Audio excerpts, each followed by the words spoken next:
Terjadi penangkapan sewenang-wenang. Jadi alasannya pengamanan dan lain sebagainya, tetapi begitu kita telisik apa yang dilakukan Polres Cirebon pada saat itu adalah sebenarnya penangkapan. Bagaimana kemudian Al-Fakir bisa memahami Komnas HAM memandang sudah terjadi 3 bentuk pelanggaran, sementara Mabes Polri mengatakan tidak ada pelanggaran etik apapun. Lembaga mana yang harus kami percaya? Kita mendorong bahwa ada proses penegakan hukum terhadap pelaku yang melakukan penyiksaan. Menurut kami itu tegas sekali gitu, karena kasus yang paling banyak diterima Komnas HAM itu kan memang kasus-kasus terutama terkait dengan ketidakprofesionalan kepolisian dalam menangani perkara. Gitu. Kebanyakan? Kebanyakan. Oh ya? Iya. Pihak yang paling banyak diadukan nomor 1 sejak Komnas HAM didirikan pada tahun 93 itu adalah kepolisian nomor 1 sampai hari ini. Halo Sobat TN, ketemu lagi kita di Bang X Napi Diskursusnet. Kami berdua akan ajak Anda untuk bersiniar tentang kasus kematian sejoli dari Cirebon 2016, Vina dan Eki. Karena saya perkenalkan, di sini tentu saja sudah pada kenal Mas Reza Indragiri Amril. Assalamualaikum. Waalaikumsalam. Sobat TN, di tengah masa penantian yang kita rasa begitu panjang untuk jatuhnya putusan MA atas PK yang diajukan oleh ex terpidana Saka Tatal dan juga 7 terpidana lainnya dalam kasus tersebut, Komnas HAM mengeluarkan pernyataan resmi tentang kasus tersebut. Kira-kira gampangnya ada 3 jenis pelanggaran di sana. Jadi narasumber kita hari ini adalah Komisioner Komnas HAM. Tapi sebelum berangkat, silakan Sobat TN untuk subscribe dan nyalakan lonceng notifikasinya. Nanti setelah tandas menonton video ini, boleh juga untuk like, comment, and share.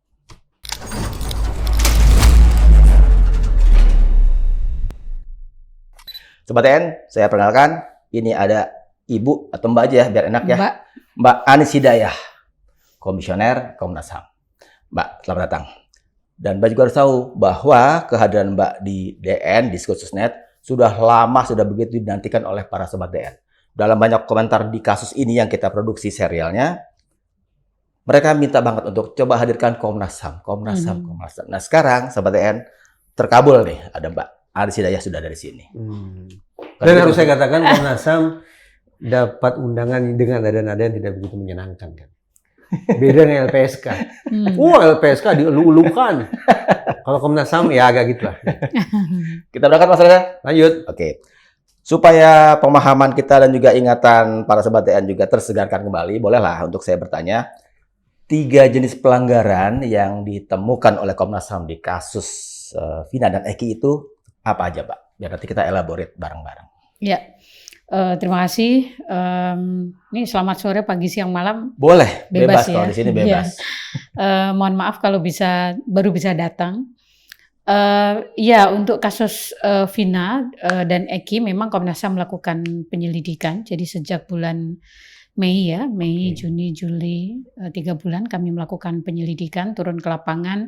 Kami bertemu dengan sekitar 33 orang dan pihak untuk kami mintai keterangan, termasuk 8 terpidana, kemudian para ahli forensik, digital forensik dan lain-lain juga termasuk kepolisian, kuasa hukum gitu ya. Ibtu Rudiana termasuk? Ibtu Rudiana termasuk. Semua penyidik pada tahun 2016 kita sudah bertemu dan kita minta keterangan. Ada 3 temuan memang dari penyelidikan yang dilakukan Komnas HAM. Kebetulan memang saya dan 1 komisioner lagi melakukan penyelidikan dalam kasus ini. Pertama adalah ada dugaan pelanggaran terhadap hak atas bebas dari penangkapan secara sewenang-wenang. Jadi dalam kasus ini pada tahun 2016 silam itu kami mengindikasikan dari beberapa pihak yang kami temui selama kami melakukan penyelidikan itu terjadi penangkapan sewenang-wenang. Jadi alasannya pengamanan dan lain sebagainya. Tetapi begitu kita telisik apa yang dilakukan Polres Cirebon pada saat itu adalah sebenarnya penangkapan gitu. Jadi ini tidak boleh terjadi dan secara prosedur hukum tentu ini cacat formil ya. Dan dalam konteks hak asasi tentu ini melanggar hak orang untuk bebas dari penangkapan sewenang-wenang. Yang kedua adalah ini oleh unit narkoba ya. Betul. Oleh unit narkoba Polresta Cirebon. Polresta Cirebon. Pimpinannya Pak Rudiana. Pada waktu itu. Biar tegas juga ini Mbak. Iya. Biar terang banget deh. Iya. Lalu yang kedua, Komnas HAM juga menemukan adanya pelanggaran terhadap setiap orang harus bebas dari penyiksaan dan perbuatan lain yang tidak manusiawi ya. Jadi kami memang pada tahun 2016 sebenarnya sudah menerima bukti-bukti ya, sebagian bukti. Artinya sebagian bukti foto-foto 8 terpidana dengan bekas luka-luka gitu ya, dan itu sudah kami konfirmasi kepada ahli digital forensik dan itu memang bukan editan. Yang kedua, Komnas HAM melakukan pemeriksaan langsung kepada 8 terpidana. Jadi ada sekitar 6-7 bentuk penyiksaan yang mereka terima selama mereka menjalani pemeriksaan, baik itu di Polres Cirebon maupun di Polda Jawa Barat. Jadi ada yang disulut rokok, itu bekas-bekasnya masih ada, dokumentasi Komnas HAM sangat lengkap karena kami meminta informasi langsung kepada 8 terpidana. Kemudian juga ada yang tendang sepatu laras panjang, ada yang disulut pakai dibakar bulu kemaluannya dengan api, ada yang dipaksa minum air kencing, ada yang dipaksa duduk dengan kursi besi gitu ya, sehingga ada salah satu terpidana itu tangannya yang kemudian sampai tidak bisa berfungsi dengan baik, cacat gitu ya, mengalami cacat.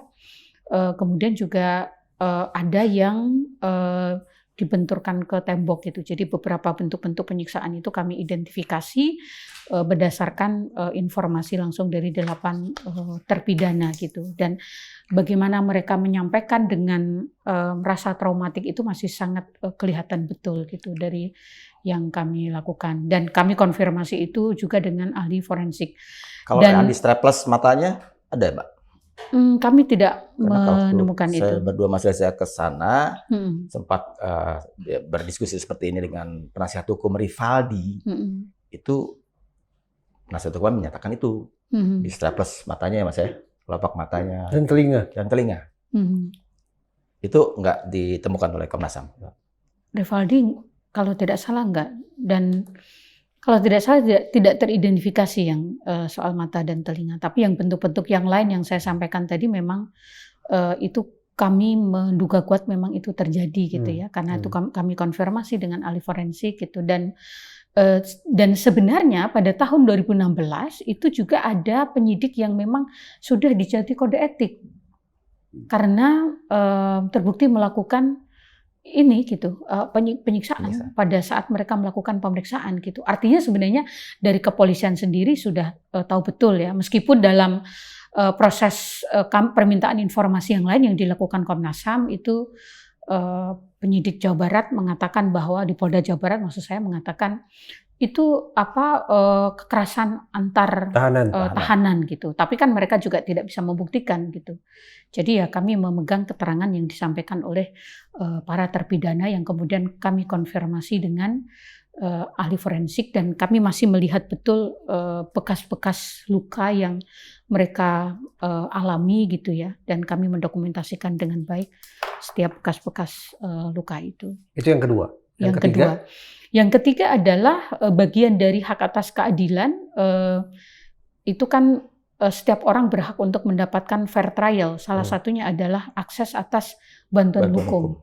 Jadi pada awal kasus 2016 ini mereka ditangkap secara sewenang-wenang, ini kan tidak didampingi langsung pada saat itu gitu. Jadi beberapa waktu kemudian baru kemudian ada pengacara yang menawarkan untuk kemudian mendampingi. Tetapi kepolisian tidak sejak awal itu menawarkan adanya pengacara ya, mungkin bisa pro bono dan yang lain-lain, tetapi itu tidak diberikan gitu, sehingga itu di masa Agustus sampai Oktober kalau nggak salah. Betul, sehingga dari 3 hak itu tentu berimplikasi banyak gitu ya, pada satu soal kredibilitas proses penegakan hukumnya gitu. Yang kedua tentu berimplikasi pada hak atas keadilan yang diterima oleh 8 terpidana itu gitu.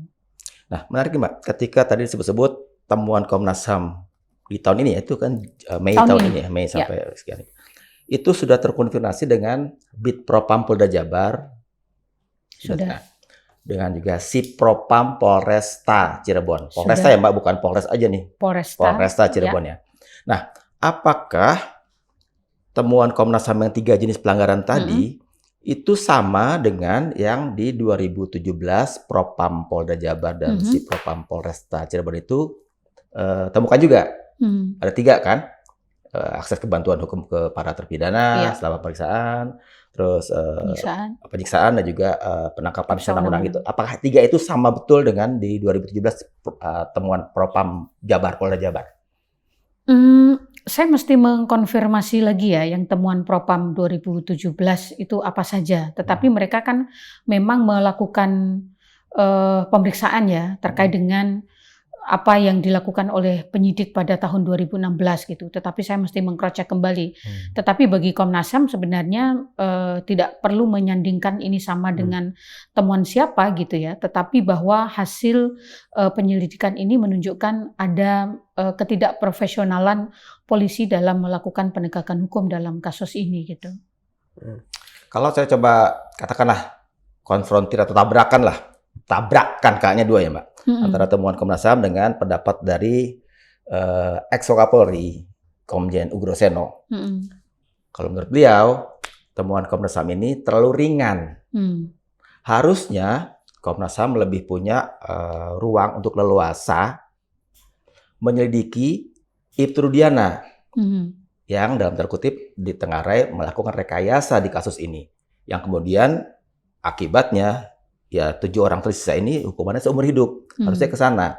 Kalau cuma sekedar katakanlah pelanggaran atas hak mendapatkan bantuan hukum, itu pun sudah disebut dalam KUHAP dan aturan MA. Jadi dianggap Pak Ugro terlalu ringan ini. Harusnya ke Rudiana fokusnya yang dianggap merekayasa kasus ini. Gimana Mbak? Sebenarnya dengan 3 temuan itu salah satunya adalah penangkapan sewenang-wenang. Itu kan secara formil ada persoalan gitu.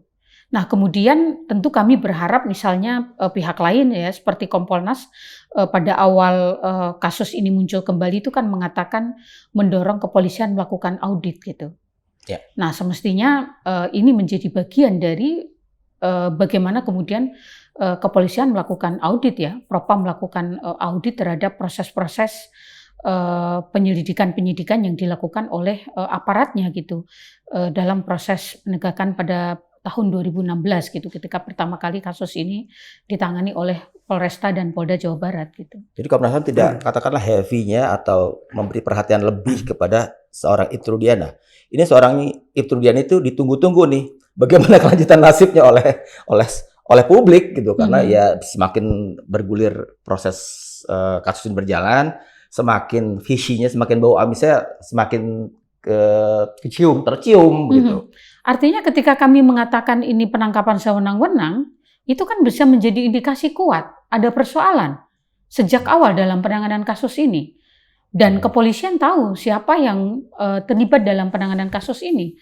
Kami berharap tentu ini ditindaklanjuti oleh kepolisian gitu ya. Ketika Komnas HAM mengatakan ada indikasi kuat terjadinya penangkapan sewenang-wenang, itu artinya apa? Nggak perlu dengan bahasa yang lebih terang karena ya kan literasi manusia Indonesia ini kan kebanyakan ini kan sudah sangat terang gitu. Terjadinya penangkapan secara sewenang-wenang. Lebih terang lagi pernyataan Mabes Polri sekian bulan silam yang menyimpulkan tidak ada pelanggaran etik apapun oleh Ibtu Rudiana. Saya mau tanya nih Mbak, 3 poin yang Mbak Anies kemukakan tadi itu sebenarnya sudah merupakan temuan, simpulan atau baru sebatas dugaan? Sebenarnya temuan kesimpulan penyelidikan kami. Karena tadi Mbak Anies sempat sebut mungkin terpleset ya menggunakan kata dugaan. Ini simpulan ya? Kesimpulan. Bagaimana kemudian Al-Fakir bisa memahami Komnas HAM memandang sudah terjadi 3 bentuk pelanggaran, sementara Mabes Polri mengatakan tidak ada pelanggaran etik apapun. Lembaga mana yang harus kami percaya? Dalam banyak kasus, tentu apa yang selalu menjadi temuan Komnas HAM itu seringkali tentu mungkin berbeda gitu ya dengan teman-teman bertolak belakang dengan kasus Verdi Sambo juga kan pihak lain gitu. Iya, era sebelumnya mungkin. Dalam kasus Verdi Sambo juga berbeda. Betul gitu. Jadi ya Dan rekomendasi Komnas HAM cukup jelas dan sudah kami sampaikan kepada kepolisian ya, kepada Polri bahwa pertama ini memang harus didudukkan pada porsi yang sesungguhnya untuk dilakukan evaluasi secara menyeluruh.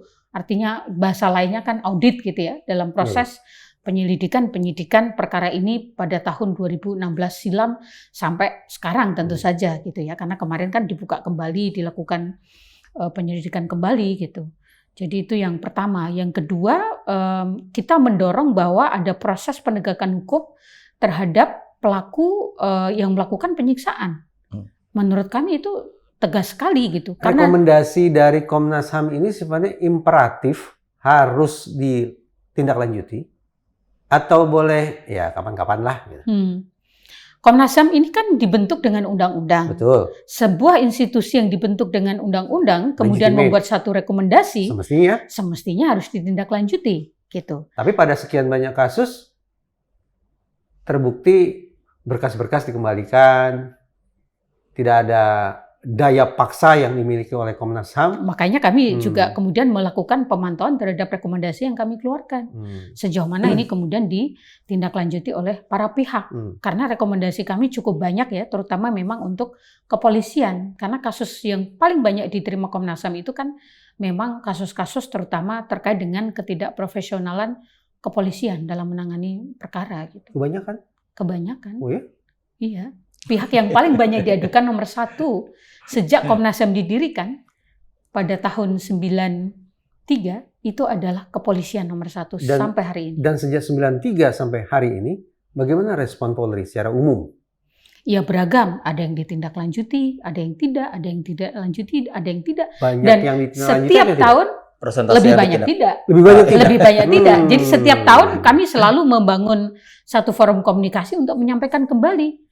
Ini jumlah aduan kami tahun ini, paling banyak polisi untuk kasus ini di wilayah ini, siapa yang diadukan, itu selalu kami sampaikan. Untuk rekomendasi yang tidak ditindaklanjuti, itu akan terus ditagih atau ya sudahlah? Kita akan terus menagih. Terus tagih? Komnas HAM terus menagih. Jadi di zaman Pak Listio Sigit ini juga ada tagihan terkait dengan utang tindak lanjut di Kapolri-Kapolri sebelumnya? Iya. Selalu kami sampaikan mana rekomendasi-rekomendasi Komnas HAM yang sudah ditindaklanjuti, mana yang tidak. Kami mengapresiasi yang ditindaklanjuti, mana yang tidak gitu. Tapi memang paling banyak tidak ditindaklanjuti. Tidak ditindaklanjuti ya. Oke. Saya itu sebetulnya menganggap 3 temuan atau 3 simpulan Komnas HAM itu sebagai angin segar. Tapi boleh tidak saya mengeluarkan sedikit kecemasan saya lewat pertanyaan? Boleh saja. Kalau dikatakan sudah terjadi penyiksaan, yang menyiksa itu siapa? Yang melakukan penyiksaan itu siapa? Kepolisian. Maksud saya di tingkat Polres kah, di tingkat Polda kah, atau lintas? Lintas. Tidak hanya Polri? Iya, di Polres. Pokoknya di jajaran. Ya, dan Polda. Ada tidak keterlibatan personil dari organisasi selain Polri yang melakukan penyiksaan itu? Sejauh yang kami lakukan penyelidikan ya, instansinya Polri. Hanya Polri? Iya. Baik di tingkat Polres maupun di tingkat Polda? Iya. Mbak Anies dan tim temui itu, manusia-manusianya itu, personil-personilnya itu ditemui? Pelakunya maksudnya? Ya, pelaku penyiksaan itu. Kami bertemu dengan korban. Tidak dengan pelaku? Tidak. Beberapa pelaku ya. Ya, pelaku ngaku tidak bahwa mereka melakukan penyiksaan? Ya tentu tidak dong. Kalau begitu, apa dasarnya bagi saya untuk percaya bahwa perkataan atau keterangan disampaikan oleh para korban itu adalah benar adanya? Saya mau tanya, dalam banyak sekali kasus atau perkara, mana ada pelaku yang mengaku saya melakukan tindak pidana, saya melakukan perbuatan ABCD. Itu kan hampir tidak pernah ada gitu. Orang yang melakukan. Tetapi bagi kami, satu, apa yang disampaikan oleh korban, gitu ya, saksi korban, itu sangat cukup sebagai bukti. Dan sinkron satu sama lain. Dan sinkron satu dengan yang lain, gitu. Apalagi juga diperkuat dengan keterangan dari ahli forensik, gitu. Jadi termasuk ahli digital forensik, gitu. Bagi kami itu sangat cukup untuk dijadikan satu bukti, dan kami mengatakan terjadinya penyiksaan. Gitu. Jadi waktu Komnas HAM menemui Ibtu Rudiana seperti Mbak Anies tadi bilang, itu latar belakangnya apa? Menduga Rudiana pelakunya atau bagaimana? Pelaku penyiksaan itu? Kami tidak menyebut pelaku ABCD gitu ya melakukan penyiksaan, tetapi kami mengatakan bahwa beberapa pihak bagian dari institusi Polri di Polresta Cirebon dan Polda Jawa Barat itu terduga menjadi pelaku dalam kasus penyiksaan terhadap 8 terpidana. Itu pisahan terminologi yang torture ya? Torture Konvensi Anti Penyiksaan. Yang di kala perang pun nggak boleh dilakukan. Yang dilakukan oleh negara. Iya. Bahkan tidak boleh dilakukan dalam kondisi ancaman keamanan apalagi nasional. oleh otoritas penegakan hukum. Apalagi oleh otoritas penegakan Itu hukum. saya sebut tuh Mbak. Iya. Waktu hadir di persidangan. Serius, waktu persidangan PK yang Sakatatal dan persidangan 8 terpidana itu saya sebut. Saya ingatkan semua tentang adanya konvensi anti penyiksaan itu. Kita sudah ratifikasi Ratifikasi. dari tahun Kita sudah 98. ratifikasi, iya. Jadi sudah 26 tahun, tetapi memang konvensi ini yang sudah menjadi legislasi hukum nasional tidak familiar ya di kalangan aparat penegak hukum gitu. Nampaknya tidak menjadi salah satu instrumen yang mereka gunakan gitu. Bahwa Mbak sebagai Anies tadi katakan dari tahun 93 sampai sekarang yang terbanyak dilaporkan itu adalah polisi. Iya, menandakan bahwa mereka tidak sungguh-sungguh taat pada konvensi itu. Betul. Dan setiap tahun kami merilis berapa jumlah kasus penyiksaan yang terjadi di seluruh Indonesia di wilayah mana saja. Saya meluas dulu boleh Mas Insani ya? Mainkan Mas. Ini karena sudah mulai bicara Polri nih. Pak kalau mau minum silakan Pak. Iya. Dari satu Kapolri ke Kapolri berikutnya, Komnas HAM punya catatan tidak? Kapolri mana gerangan yang relatif lebih kooperatif?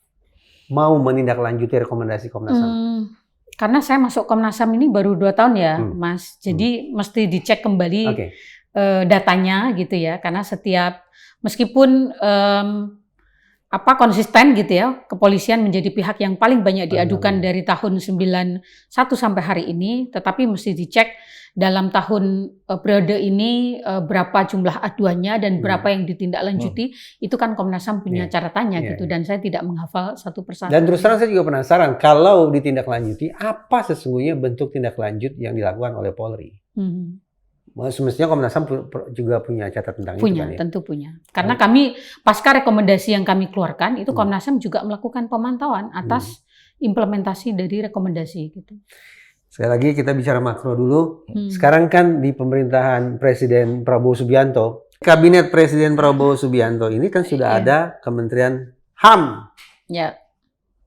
Kira-kira ini, kalaulah pada kesempatan pertama Presiden mengundang lembaga-lembaga negara lainnya, termasuk Komnas HAM, kira-kira Komnas HAM akan sounding tidak hal ihwal yang satu ini?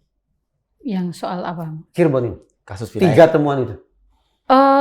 Tentu yang kami sampaikan banyak ya, karena berdasarkan kewenangan di dalam Undang-Undang HAM kan memang Komnas HAM menyampaikan laporan kepada Presiden terkait situasi penegakan hak asasi manusia di Indonesia secara makro ya.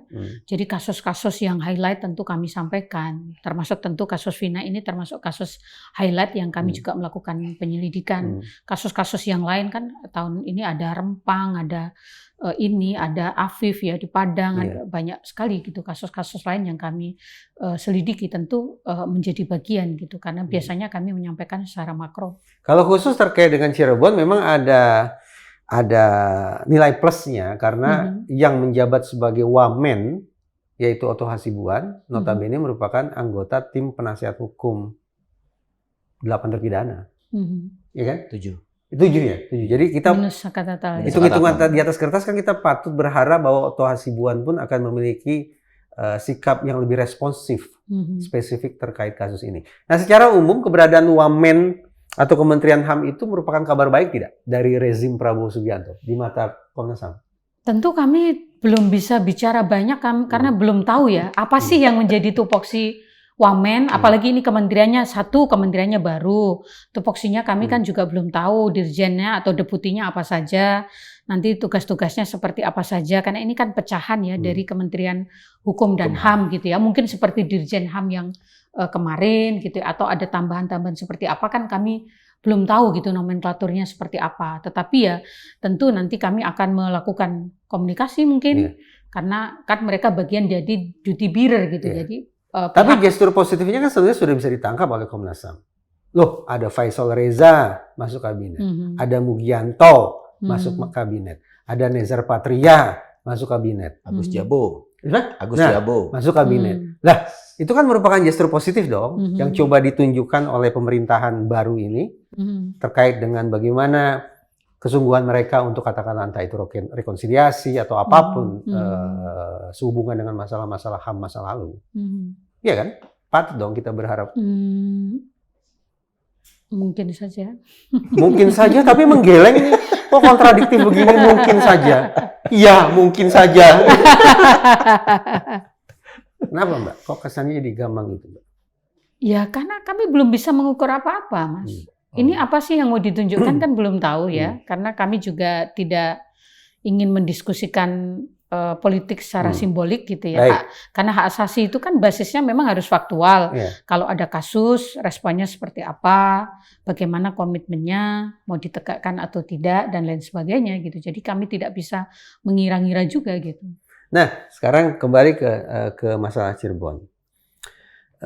Penyiksaan siapa yang disiksa? Sekian terpidana. Siapa yang tidak mendapatkan bantuan hukum, mendapatkan kesempatan untuk memperoleh pendampingan hukum? 8 terpidana. Siapa yang ditangkap secara semena-mena? 8 terpidana. Mereka sekarang berproses untuk PK terkait pidana ini. Kalau ternyata PK-nya permohonan PK-nya dikabulkan hakim, ya sepertinya itu akan bahu-membahu dengan temuan Komnas HAM kan. Tapi kalau ternyata ditolak, lagi-lagi skor jadi 2-1 nih kesannya.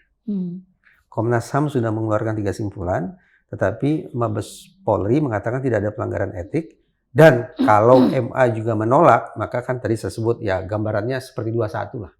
Gitu. Pertanyaan saya sebenarnya begini, apa yang bisa 8 terpidana itu lakukan dengan memanfaatkan simpulan Komnas HAM ini? Apa yang mereka bisa lakukan? Tentu karena ini kan masih berlangsung kasasi ya, jadi kami masih PK.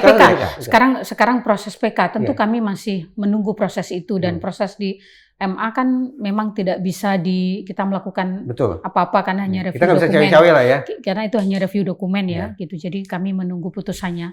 Tentu kami berharap Mahkamah Agung juga membaca hasil putusan ini, dan nanti kami akan mengecek gitu ya. Ini kan ditujukan kepada kalau nggak salah 4 pihak ya, rekomendasinya Komnas HAM ke Polri, ke LPSK, ke Kompolnas, dan juga Kementerian Hukum dan HAM gitu. Mudah-mudahan sih membaca rekomendasi itu sehingga bisa menjadikan satu pertimbangan gitu, bahwa memang terjadi pelanggaran HAM gitu ya. 3 hal yang kami temukan itu bisa menjadi pertimbangan dalam putusan PK kelak gitu. Namun 3 bentuk pelanggaran HAM itu kan tidak menjawab ya, bahwa apakah sesungguhnya Vina dan Eki itu tewas akibat pidana atau bukan pidana, kan sesungguhnya Komnas HAM tidak sampai ke sana kan? Kewenangan kami tidak sampai sana memang. Oke, berarti bisa saja nih Sobat DN bahwa Komnas HAM menyimpulkan sudah terjadi penyiksaan, sudah terjadi penangkapan secara semena-mena, sudah terjadi tidak adanya kesempatan bagi tersangka untuk mendapatkan bantuan hukum. Tapi terkait dengan meninggalnya Eki dan Vina bisa saja tetap dikatakan itu adalah pembunuhan. Dan tanda petik, karena itu pembunuhan maka hebat dong para penyidik. Gitu. Maksud saya kita juga jangan punya ekspektasi terlalu berlebihan untuk kemudian menganggap bahwa temuan Komnas HAM ini kita simpulkan sebagai benar kan tidak ada pembunuhan, benar kan tidak ada pidana, benar kan bahwa Eki dan Vina itu meninggal akibat penganiayaan, pemerkosaan massal, dan juga pembunuhan. Kita tidak sampai ke sana sebetulnya. Cuma paling tidak kita pantas berharap ada sesuatu yang negara ini lakukan, khususnya Polri, terhadap para penyidik ya. Para penyidik baik di Polres maupun di Polda terkait dengan 3 bentuk pelanggaran HAM itu tadi. Karena memang kewenangan kami kan menguji satu peristiwa. Apakah peristiwa ini merupakan pelanggaran HAM atau tidak? Dan pelanggaran hak yang mana yang terjadi gitu ya dari penyelidikan yang dilakukan Komnas HAM. Hanya itu yang merupakan kewenangan kami. Kalau begini bagaimana? Permohonan PK dikabulkan. Berarti kan 8 orang itu tidak bersalah. Ya. Tapi faktanya mereka sudah dihukum selama 8 tahun. 8 tahun. Situasi itu sendiri tidak bersalah tapi sudah dikerangkeng selama 8 tahun, semestinya seumur hidup. Itu sendiri merupakan bentuk pelanggaran HAM atau bukan? Ya, kami harus melihat kembali ya pertimbangan MA, hakim-hakim di MA seperti apa, lalu kami kemudian misalnya itu dikabulkan, gitu ya, kerugian-kerugian seperti apa yang ditimbulkan gitu ya karena putusan yang keliru gitu ya, atau bahasanya biasanya kan peradilan sesat. Iya, gitu peradilan ya. sesat, betul. Peradilan sesat gitu, sehingga kemudian ini yang harus diganti rugi oleh negara. Gitu ya, apa yang kerugian-kerugian selama ini dialami oleh para terpidana gitu. Jadi ini akan ada pembayaran ganti rugi, syaratnya adalah betul-betul kalau itu merupakan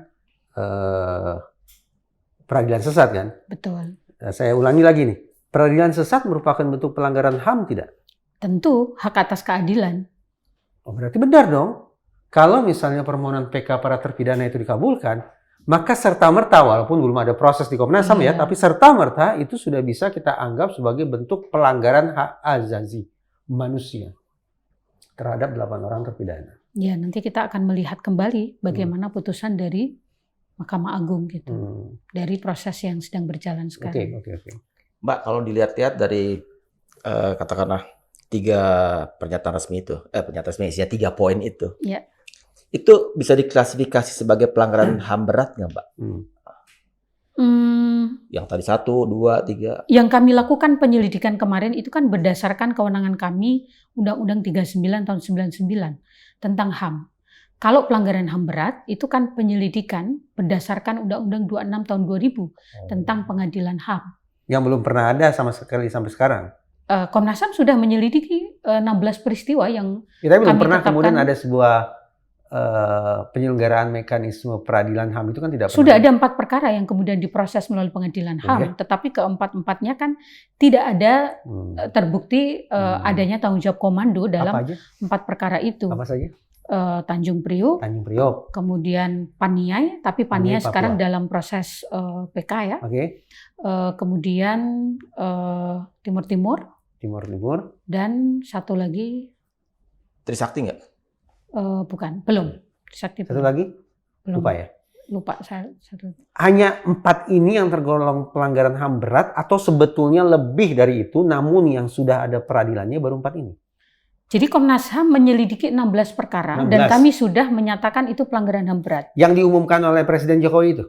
Yang diumumkan 12. 12. Nah, makanya kami juga tidak tahu kenapa 12 gitu. Karena yang diselidiki gitu ya, Mbak? Karena yang diselidiki Komnas HAM 16 gitu. Dan itu sudah ditetapkan menurut kami sebagai pelanggaran HAM berat gitu, memenuhi unsur-unsur yang ada di dalam Undang-Undang 26 tahun 2000 gitu. Jadi 12 yang disebut atau diumumkan oleh Presiden Jokowi secara terbuka di Istana Negara itu semestinya ditindaklanjuti dengan pembentukan atau penyelenggaraan peradilan HAM. Pengadilan HAM. Tapi belum ada satupun yang bergulir. 4 kan? Oh, sudah 4 ya? Kalau pada masa Presiden Jokowi hanya 1, Paniai, kasus yang terjadi di Papua. Tapi sekarang sedang PK karena proses seleksi hakimnya sampai 3 kali.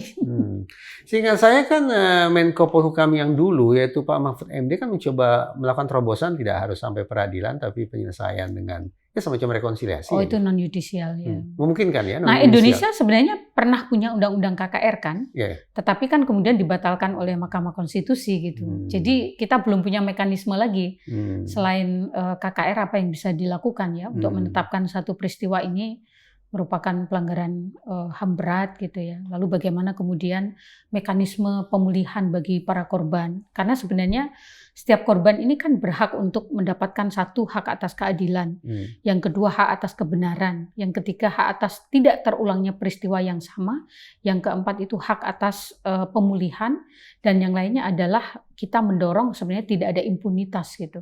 Jadi kejahatan tanpa penghukuman, karena kan untuk misalnya beberapa pelanggaran HAM yang berat itu kan korbannya cukup banyak ya. Misalnya 65 itu korbannya banyak sekali gitu. Nah, kembali ke pertanyaan Mas Insan, yang Cirebon ini tergolong sebagai pelanggaran HAM berat atau bukan? Kami belum pernah melakukan penyelidikan terkait pelanggaran HAM berat. Terkait kasus Vina. Biasanya, pelanggaran HAM iya, tapi bukan belum tentu pelanggaran HAM berat gitu artinya. Kalau pelanggaran HAM berat itu kan pelakunya negara, sistematis, terstruktur gitu ya. Ini belum seperti genosida dan lain sebagainya. Penyiksaan yang macam-macam itu yang mengerikan itu di telinga orang awam nggak masuk pelanggaran HAM berat ya, Mbak? Terstruktur, sistematis dan masif, meluas gitu ya. Itu kan definisi dari unsur-unsur pelanggaran HAM berat gitu. Sehingga memang tidak banyak peristiwa yang memang masuk kategori pelanggaran HAM berat. Spesifik dalam Cirebon, terjadi 3 bentuk pelanggaran HAM itu. Kalau kita kemudian tinjau dari sudut pandang organisasi, dari sudut pandang institusi Polri, apa sih yang terjadi sampai sekian personil Polri melakukan perbuatan itu? Ada 5 teori nih. Mungkin kalau Mbak Anis, Komnas HAM punya teori sendiri. Ini 5 teori ini kami gali di sini, di ruang Bang Esnapi ini. Lewat narsum-narsum kami. Ada narsum mengatakan ini sebagai bentuk kesetiakawanan menyimpang. Ada yang menyebut sebagai kelalaian. Ada pula yang menilai ini kesembronoan. Yang aneh tapi sekaligus bikin cemas, ada yang menyebutnya sebagai kepanikan. Yang paling parah, ada yang menyebutnya sebagai kejahatan. Jadi yang menyebut kejahatan itu kata, loh mereka punya surat tugas kok. Dan mereka menghasilkan dokumen-dokumen resmi. Bagaimana mungkin kemudian kita anggap mereka sebagai oknum? Ini kejahatan. Dan bisa dibayangkan dong kalau kemudian kata kejahatan justru disematkan kepada institusi penegakan hukum, itu kan ramifikasinya luar biasa. Tapi kalau menurut Komnas HAM bagaimana, Mbak? Dari sudut pandang institusi ya, apa sih yang terjadi sampai, apa sih yang dilakukan atau tidak dilakukan oleh institusi ini sampai kemudian terjadi peristiwa 3 hal itu? Pertama, hak asasi manusia belum menjadi pendekatan utama dalam penegakan hukum gitu ya.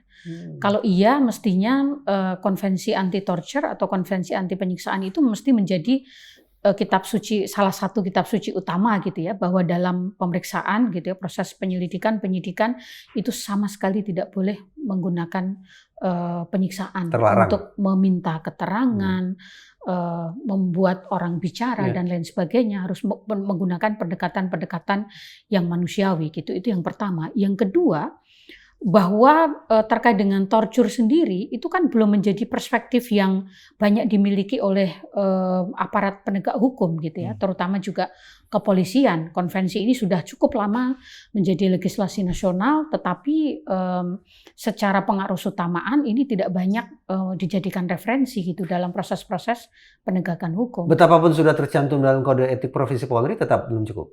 Belum cukup. Oke, lanjut. Lalu yang ketiga, pengawasan barangkali. Bagaimana pengawasan dan evaluasi dalam setiap proses penegakan hukum itu mesti ada indikator-indikator terkait dengan hak asasinya, rambu-rambunya gitu. Jadi kalau itu tidak diintegrasikan ya barangkali dalam banyak kasus bisa lolos gitu ya. Yang terakhir ya potensi abuse of power itu kan ada di mana-mana ya, termasuk di institusi kepolisian gitu, sehingga ini kan bagaimana kemudian inspektorat ya, propam, kemudian pengawas eksternal, ada Kompolnas, itu mungkin juga sangat penting. Di seluruh Polda itu ada kasus penyiksaan. Di seluruh Polda? Di seluruh Polda di seluruh Indonesia, karena itu aduannya kan kami terima ya di Komnas HAM gitu, dan itu kami sampaikan ke Polri. Ini masih ada, meskipun angkanya ada yang 1, ada yang 2, ada yang 3 gitu ya. Tetapi kan melihat kasus hak asasi itu tidak bisa berstandar pada angka gitu ya, karena satu kasus pun kalau itu terjadi pelanggaran HAM maka ini ada persoalan yang mesti dijadikan atensi gitu oleh negara gitu. Apalagi ini terjadi di seluruh wilayah ya. Di mana mestinya kepolisian sesuai dengan kewenangannya itu kan punya tugas yang sangat mulia gitu ya, melayani, melindungi. Barusan kan Mbak Anis mengutarakan 4 tinjauan ya terkait dengan posisi Polri sehingga terjadi 3 temuan itu tadi. Saya lantas membayangkan begini, ya bahasa kasarnya yang bisa terseret, bahasa indahnya, ramifikasinya berarti kan tidak hanya kepada para penyidik ya. Kalau ada persoalan pengawasan yang tidak berjalan di situ, maka kan bisa naik ke atasan penyidik dan seterusnya dan seterusnya dan seterusnya. Betul kan ya? Semestinya begitu ya. Wah, tanggung jawab atasannya. Sistemik dong. Mbak, saya coba ingat ngobrolin ini tadi tentang di setiap Polda ada penyiksaan kasusnya. Jadi ingat data kontras, saya kebetulan menemu di yang saya kumpulkan datanya. Ini berdasarkan pemantauan kontras itu LSM ya, Sobat DN. Itu sepanjang Juli 2023 sampai Juni 2024, jadi di tahun ini juga nih ujungnya itu, terjadi peningkatan kekerasan dan dugaan pelanggaran HAM oleh kepolisian. Kasusnya 645 peristiwa kekerasan melibatkan anggota Polri dengan 759 korban luka dan 38 korban tewas. Yang terakhir yang menarik ini. Rincian peristiwa itu meliputi 460 peristiwa penembakan, ini polisi ya. 36 pembubaran paksa. 33 intimidasi terhadap masyarakat sipil dan 52 penganiayaan. Ini ujungnya menarik nih. Selain itu terdapat 35 peristiwa extrajudicial killing. Apa saja itu? Di sini nggak sebut. Maksud saya, Komnas HAM sampai mendapatkan laporan tentang itu nggak? Terutama yang terakhir itu extrajudicial killing. Iya. Di kasus apa? Kalimantan 50 atau mana? Nggak. Kalau nggak salah ya. Extrajudicial killing itu? Iya. Yang Mbak pastikan di kasus apa tuh? Ada extrajudicial killing oleh polisi. Oh, bukan. Kalau menyimak perkataan siapa ketua Komnas HAM, laki-laki orang Sumatera Utara, Taufan. Mas Taufan, masa itu yang saya ingat istilahnya bukan extrajudicial killing, tapi unlawful killing, unlawful. Itu kosakata atau sebutan dipakai oleh Komnas HAM untuk menyoroti kasus kilometer 50, unlawful killing. Lanjut Mas Indra. Makanya itu sudah sampai ke Komnas HAM kan Mbak, laporan tentang yang katakanlah unlawful killing itu? Jadi kalau kasus-kasus penyiksaan sebenarnya seperti yang saya sampaikan itu terjadi hampir di seluruh satuan wilayah ya. Jadi kalau dari sisi angka selama 3 tahun terakhir itu ada 282 kasus penyiksaan. Itu berdasarkan laporan ya? Laporan berdasarkan pengaduan yang ditangani oleh Komnas HAM. Saya berat loh membayangkan. Bukan berarti saya membenarkan kalau dilakukan institusi lain, bukan. Tapi begitu Mbak Anies menyebut bahwa yang paling tinggi angkanya itu adalah Polri, saya terus terang kaget juga loh. Tapi di survei terakhir, katakanlah ada 2 lembaga ya. Satu Litbang Kompas. Jadinya yang jelas.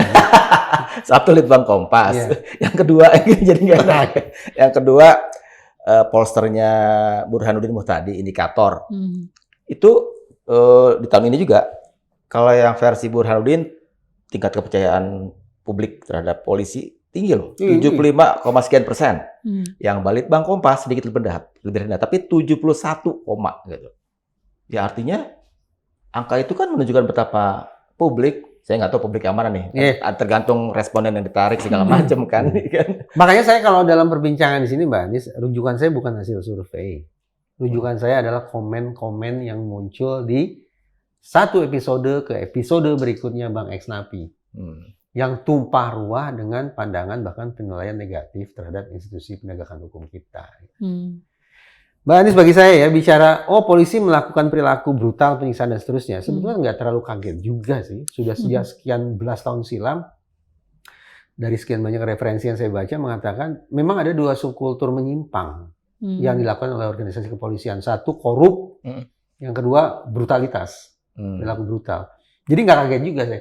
Tapi terus terang tadi ketika Mbak Anies sekali lagi menyebut bahwa yang paling banyak dilaporkan, berarti ya saya anggap paling bermasalah itu adalah Polri. Sesak juga nafas saya mendengar itu. Karena Polri juga yang berulang kali meyakinkan publik, dan saya mencoba percaya itu ketika mereka menyebut kami sahabat masyarakat. Pelayan, pelindung, pengayom. Kan positif semua ya. Tapi ternyata justru sederhananya yang paling bermasalah di mata Komnas HAM justru perempuan. Polri. Dan banyak yang tidak ditindaklanjuti oleh Polri. Rekomendasi Komnas HAM.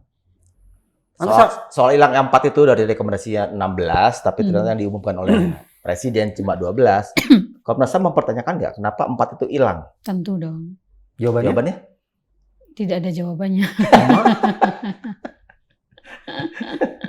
Pertanyaan itu diajukan langsung kepada Presiden. Iyalah. Dan Presiden tidak menjawab. Ya tidak ada respon. Menteri-menteri tidak ada respon ini bagaimana maksud? Ya tidak ada jawaban kenapa dari 16 yang kami selidiki hanya 12 itu. Lanjut Mas Intan. Saya masih mencoba mengendalikan Saya terusin dari yang Mas Zadri itu. Oke. Tentang kultur tadi brutalitas, satu lagi apa? Korup. Berarti yang saya mau tanya tentang mungkin subkultur nih di kepolisian. Dari mahasiswa juga saya baca-baca kan. Ada yang disebut dengan Blue Curtain Code. Betul. Itu bahasa ininya apa tuh? Ya, bahasa Indonesianya biar Sobat TN kode tirai biru. Apa itu kode tirai biru? Kecenderungan, kebiasaan, tradisi, personil polisi, personil penegakan hukum menutup-nutupi kesalahan, aib, bahkan kejahatan yang dilakukan oleh sejawat mereka. Nah, Mbak Anis, kan udah turun lapangan, pemantauan itu. Ikut memantau atau turun lapangan atau mewawancari atau apa namanya menemui para penyidik yang 2024 nggak? Tadi kan 2016 diceritain. Sekarang 2024 ditemuin nggak sama Komnas HAM? Iya, semuanya. Semuanya. Dan terjadi pengulangan di tahun 2024. Ada pelanggaran spesifik nggak yang dilakukan oleh para penyidik di tahun 2024? Kalau kami kan melihat apa yang dilakukan 2016 sampai 2024. Berarti itu Blue Curtain Code terjadi di sini? Artinya 3 temuan Komnas HAM, saya ulangi. Penangkapan semena-mena, tidak ada kesempatan untuk mendapatkan pendampingan hukum dan penyiksaan, itu merupakan simpulan terhadap penyidik 2016 dan penyidik 2024. Terutama penyidik 2016. Karena yang paling banyak dilakukan kepolisian kan 2016 ya. Karena yang 2024 kan kemarin hanya sempat menetapkan tersangka kemudian dibatalkan DPO oleh itu, pra-peradilan kan. Iya.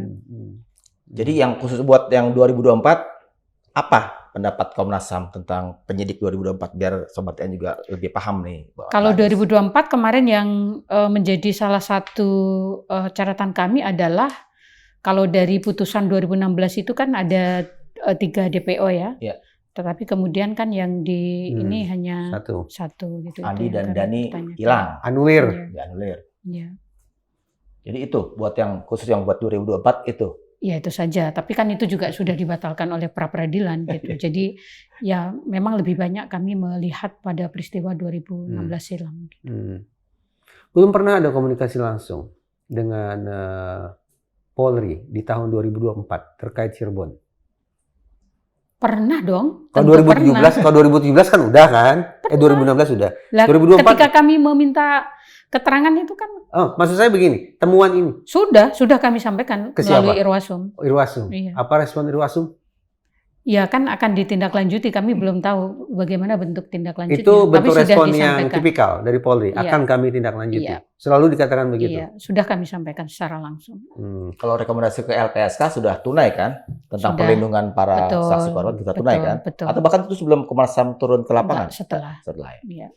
Nah, itu disampaikan juga ke LPSK? Sudah kami sampaikan. Semuanya sudah kami sampaikan. Gitu kan? Iya. Lembaga negara gitu. Apresiatif juga ya mereka ya. Tapi tidak ke Polri sementara ini. Iya. Praktis pekerjaan Komnas HAM sudah selesai dong ya, tinggal hanya memantau, mengikuti perkembangan, apakah rekomendasi kami ini ditindaklanjuti atau tidak ditindaklanjuti. Ya. Ada tenggat waktu untuk mengecek kembali apakah ini diseriuskan atau tidak diseriuskan. Biasanya kami juga banyak berkomunikasi dengan pengadu, Mas, gitu. Karena kan ini tanggung jawab terutama kan kepada pengadu ya. Biasanya akan memberikan informasi, update kepada kami. Ini belum ditindaklanjuti, maka kami kemudian menanyakan kembali gitu. Jadi secara partisipatif masyarakat yang melakukan pengaduan ke Komnas HAM itu juga banyak berkontribusi gitu ya, memberikan informasi mana-mana rekomendasi yang sudah ditindaklanjuti oleh instansi, mana yang tidak gitu, sehingga kami kemudian ya menyampaikan kembali. Biasanya ya secara resmi melalui surat, bertemu langsung, berkomunikasi secara informal gitu. Semua metode ya kami tempuh gitu, bahkan mengundang gitu. Kompolnas terkomunikasikan? Kompolnas sudah kami kirimkan. Apa respon Kompolnas? Sejauh ini kayaknya belum ada respon baliknya. Bisa tidak simpulan Komnas HAM itu dimanfaatkan oleh 8 terpidana atau penasihat hukum mereka atau keluarga mereka untuk memperkarakan para penyidik? Ya tentu ini bisa. Sebagai bukti nih. Ini bukti nih dari Komnas HAM nih. Bisa ya? Ya tentu bisa dong. Kalau bisa semestinya hitung-hitungan di atas kertas menang dong. Masa kemudian temuan atau simpulan Komnas HAM dianggap nggak ada ini. Kan nggak mungkin juga kan gitu. Ya artinya begini. Kalau menunggu sampai Irwasum bergerak, kan tadi begitu ya, kan belum ada bagaimana sih cara mendorong Polri untuk menindaklanjuti secara serius kan? Oke, anggaplah itu satu. Tapi untuk menambah daya gedornya adalah keluarga terpidana itu melaporkan. Paham nggak maksudnya? Keluarga terpidana. Komnas HAM sudah membawa nih, hasilnya sudah diserahkan ke Irwasum ya? Ya. Satu, agar daya gedornya terhadap Polri semakin kuat, maka barangkali keluarga para terpidana atau penasihat hukum mereka bisa melakukan hal yang sama. Ke Irwasum juga maksudnya? Mungkin ke Irwasum. Kalau ke Barreskrim udah dong, kan ada Jutek Bongso dan kawan-kawan mewakili ke para terpidana yang lain. Bawa temuan Komnas HAM ini sebagai bukti tambahan. Kalau itu kan melaporkan salah satunya yang jelas-jelas tajam kepada itu ke Prudiana kan, merampas kebebasan karena menyebarkan informasi yang seolah-olah benar tapi palsu kan gitu-gitu kan, itu kan yang masih diproses kan. Kabarnya sih sebetulnya Jutek Bongso hari ini mau datang ya Mas Roa ya ke sini untuk ikut ngobrol, tapi sayang Bang Jutek tidak datang. Kalau datang kan kita bisa sampaikan nih saran seperti ini. Nanti kan bisa berkomunikasi. Ada Yusril Iza Mahendra, ada Otto Hasibuan. Bagaimana prospek kita ini, Mbak? Ya kita tunggu aja dulu. Itu jawaban klise lah. Baru dilantik beberapa jam, lalu kita mengatakan seperti apa? Kita bisa meramal dari kinerja masa lalu, dari portofolio masa silam. Begitu Yusril Iza Mahendra ditunjuk sebagai menteri, ada wamennya Otto Hasibuan, ya bolehlah Komnas HAM membuat ramalan-ramalan seperti apa gitu. Ya. Skala 0 sampai 10. Kalau kami kan tidak mau meramal memang. Yang kami tunggu kan bagaimana nanti ketika sudah dilantik bekerja, berkomitmen untuk penegakan hak asasi manusia gitu. Karena kan tolak ukur kerja-kerja kami itu kan jelas ya, pengaduan kasus yang itu merupakan dugaan pelanggaran HAM, bagaimana pemerintah menindaklanjuti sebagai pemangku kewajiban hak asasi gitu ya. Apalagi tahun ini misalnya Komnas HAM kan melakukan penilaian HAM audit terhadap beberapa instansi ya, sebagai pilot project dulu. Salah satunya yang kami nilai kan kepolisian gitu. Dan kami juga sudah bertemu dengan Irwasum gitu. Nanti akan kami umumkan berapa nilainya Kementerian ABCD dalam menjalankan hak asasi manusia, terutama hak-hak tertentu yang terkait dengan tupoksinya gitu. Kalau secara keseluruhan pemerintahan Joko Widodo gimana? Penilaian HAM ini kan baru dilakukan Komnas HAM dan baru mau di-launching nanti pada bulan Desember ya. Karena ini metode baru yang baru diterapkan Komnas HAM ya. Itu berarti kan terhadap pemerintahan kemarin kan yang sebelumnya. Betul, kan? Itu tahun 2023, penegakan HAM pada tahun 2023. Hasilnya 2024. Mbak Anis, saya mewakili banyak netizen dari katakanlah beberapa serial terkait dengan kasus Vina ini, bahwa Komnas HAM telat untuk terjun langsung membantu pengungkapan katakanlah gitu kasus ini. Seorang Bu Titin pun malah Bu Titin Prialianti, penasihat hukumnya Saka Tatal, juga bilang gitu, sebenarnya udah telat, tapi ya sudahlah gitu. Nah, kalimat itu aja udah kayak ada pasrah aja deh, yang penting gitu. Kan juga Bu Titin kan juga di 2016 itu juga lapor ke Komnas HAM kan. Kan. Nah, kalau Komnas HAM melihat kerja Komnas HAM yang tahun 2016 itu, bagaimana yang sekarang Komnas HAM sekarang mengevaluasi itu, melihat itu atau membaca itu? Kan waktu itu kan 2016 itu Komnas HAM hanya mengirim surat kepada Polda Jawa Barat dan kemudian surat itu tidak ada balasan apa-apa dari Polda Jawa Barat. Itu saja. Tuh, bayangkan tahun 2016 level Polda pun tidak mau merespon surat dari lembaga negara selevel Komnas HAM loh. Itu tingkat Polda saja berani melakukan hal itu. Gimana rasanya? Polda sebagai komisioner Komnas HAM. Ini soal marwah institusi loh, Mbak. Betul. Ya, nanti itu, kalau misalnya nggak ngefek, ya, tidak efektif, ujung-ujungnya keluar kalimat apa? Bubarin aja tuh Komnas HAM. Kan ujung-ujungnya begitu. Itu banyak loh di komen-komen netizen loh. Iya. Ya. Apa ya yang bisa memperkuat daya gedor atau daya paksa Komnas HAM ini agar kemudian rekomendasi-rekomendasinya bisa ditindaklanjuti? Ke level internasional tidak bisa, Mbak. Sebenarnya kami juga Komnas HAM itu terakreditasi secara internasional karena kami itu kan National Human Rights Institution ya. Jadi akreditasinya di UN ya. Ada GANRI, Global Alliance on National Human Rights Institution. Jadi akreditasi kami A gitu ya, karena kami selain menjalankan undang-undang hak asasi manusia, kami punya namanya Paris Principle soal independensi, imparsialitas, memberikan masukan kepada negara, mengawasi sekian regulasi yang terkait HAM dan lain sebagainya gitu. Dan dengan akreditasi A itu kami punya hak untuk berbicara di PBB dalam forum-forum yang diselenggarakan oleh Komisi HAM. Ngomong-ngomong nih, mumpung ketemu Mbak Anis, terkait Rempang, ada tidak update hasil penelitian dilakukan oleh Komnas HAM? Kalau Rempang kan rekomendasi Komnas HAM, pemerintah menunda, tidak boleh memaksakan, apa penggusuran, lalu kemudian menunda proyek Eco City ya.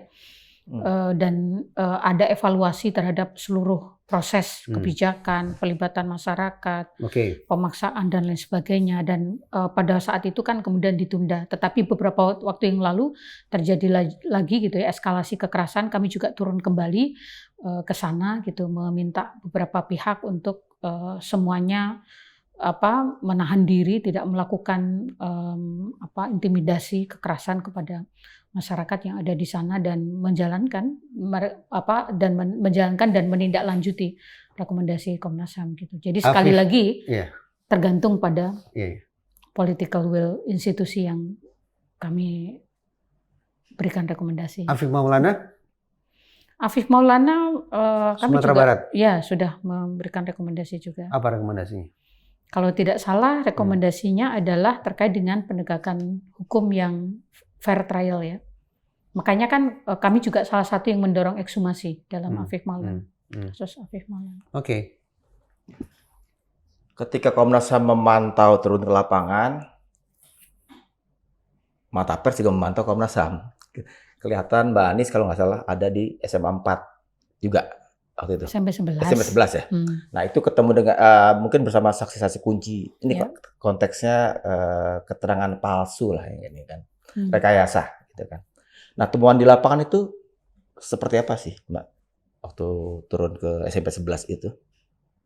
Ya itu kan kami mendapatkan informasi bagaimana proses penangkapan di awal. Ya, berdasarkan informasi yang diterima oleh keluarga terpidana gitu ya, itu kami konfirmasi. Kemudian terkait dengan penangkapan pada tahun 2016 itu seperti apa, kami konfirmasi. Ini relate pada keterangan AEP Dede yang lapor kepada Ibtu Rudiana bahwa orang-orang yang si A, si B, si C yang melakukan katakan pembunuhan itu terhadap sejoli itu sedang ada di tempat itu. Nah itu yang saya mau tanya, korelasinya ke keterangan palsu yang disebut-sebut diungkapkan oleh si AEP dan Dede itu. Iya, karena kan ternyata misalnya beberapa teman-teman itu kan membatalkan kesaksiannya ya untuk tahun 2024 gitu. Jadi sebenarnya itu juga yang kami klarifikasi gitu. Tetapi kan kalau tidak salah Polda mengindahkan gitu ya pembatalan kesaksian ya sesuai dengan yang mereka sampaikan pada tahun 2016 itu juga kami klarifikasi apakah ada intimidasi atau tidak gitu ya. Kenapa sekarang berani mengambil sikap berbeda misalnya pada saat tahun 2016 itu apa yang terjadi, bagaimana situasinya, termasuk sehingga kami menemukan penyiksaan itu ya, termasuk kami menemukan dan terbukti tidak ada bantuan hukum yang itu adalah mestinya hak gitu ya, karena itu bisa berdampak sangat fatal dalam proses pendampingan gitu. Jadi itu terkonfirmasi dari ketika kami turun mengkonfirmasi banyak pihak itu, baik kuasa hukum, keluarga terpidana, kami juga ngecek ke TKP. Kalau bicara TKP kan ada beberapa yang kami cek karena berdasarkan keterangan 2016 dan juga keterangan baru 2024 gitu. Itu juga kami cek kembali gitu. Jadi itu yang kami lakukan selama satu hal yang saya sedikit sayangkan adalah kenapa simpulan Komnas HAM ini baru dibikin atau disampaikan ke publik setelah selesai sidang PK. Coba diselesaikan dan diumumkan ke publik sejak jauh-jauh hari.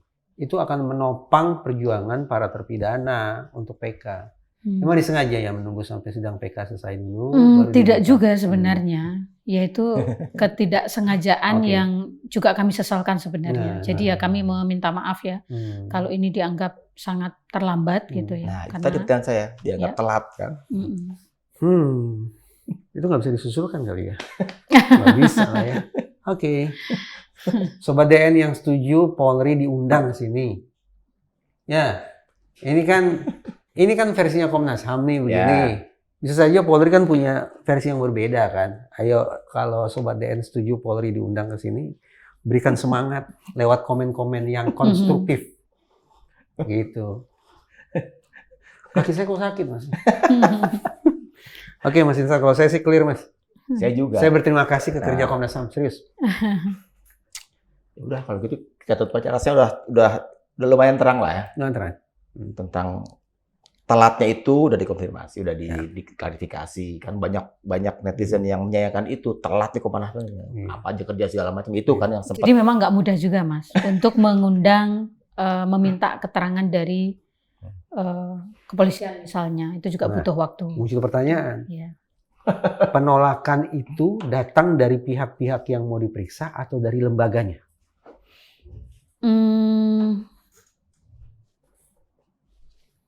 Penolakan sih tidak ada ya. Tapi ngulur-ulur waktu. Iya. Penundaan demi penundaan itu bukan karena ada pengondisian dari lembaga. Iya, kami tidak patut menduga-duga lah. Oke. Selesai ya? Selesai. Ya udah. Bola sekarang ada di Polri. Itu kan Mbak ya ringkasnya? Oke. Karena rekomendasi sudah meluncur ke sana. Iya. Ditunggu nih respon sebaliknya berarti kan.